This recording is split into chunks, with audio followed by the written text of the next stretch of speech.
নমস্কার, বিগে spot file বিপ্লব সিনহা হাজির। একটা কিছুদিন আগে মানে একটা জাস্ট জ্ঞান দেওয়ার মতো একটা বিষয় বলছি যে কিছুদিন আগে একটা গোবিন্দার ইন্টারভিউ দেখছিলাম। সেই ইন্টারভিউতে গোবিন্দাজি বলছেন যে 14-15 বছর তিনি যখন একচেটিয়াভাবে তার সিনেমা হিট হচ্ছিল, তখন তার প্রডিউসার বা ডিরেক্টর যখন কখন তিনি সেটে আসতেন বা কখন যেতেন সেটা নিয়ে কখনো প্রশ্ন করতো না, সেটা নিয়ে কখনো প্রশ্ন করতো না। কিন্তু তারপরে যখন উনি মানে কাজ পাওয়া একটু কম হয়ে গেল বা সিনেমাগুলো একটু কম হয়ে গেল, তখন তখন কিন্তু কি হলো যে তার নামে প্রশ্ন উঠতো যে তিনি সেটে লেট করে আসেন, তিনি ড্রিঙ্ক করেন, তিনি মানে কি বলবো যে অশালীন আচরণ করেন, এটসেট্রা এটসেট্রা। ये 14-15 साल जिस वक्त मैं टॉप पे रहा, हाँ और जितने टाइम मेरा टाइम अच्छा रहा, हाँ कभी टाइम डिस्कस नहीं हुआ। এটা থেকে কি শিক্ষা হয় বন্ধু জানো? এটা থেকে একটাই শিক্ষা, যে যখন তুমি একটা টপ বা পিক পজিশনে থাকবে তখন তখন তোমার সব কিছু কিন্তু ওকে।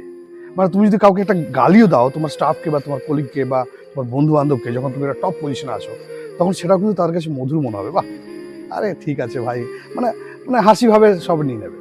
কিন্তু যখন তোমার সময় খারাপ থাকবে, যখন তুমি অনেকটা মানে কি বলবো যে একাকিত্ব ফিল করবে, বা তোমার কাছে সেরকম টাকা পয়সা থাকবে না, বা তুমি সেই পজিশন থাকবে না, পাওয়ার থাকবে না, তখন দেখবে তোমার মিষ্টি কথাটাও কিন্তু তোমার সামনের মানুষটাকে ছুরির মতো আঘাত করবে, শাঁখের করাতের মতো লাগবে।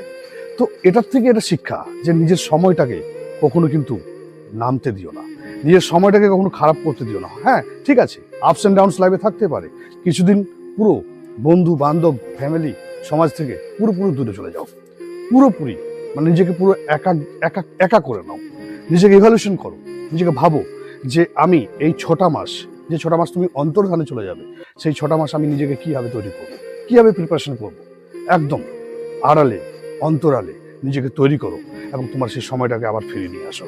দেখবে তোমার সময় যতক্ষণ তোমার হাতে থাকে, মানুষ তোমার কাছে থাকবে এবং সব রকম মানুষে তুমি পাশে পাবে, কিন্তু চিনতে শেখো মানুষকে। ধন্যবাদ।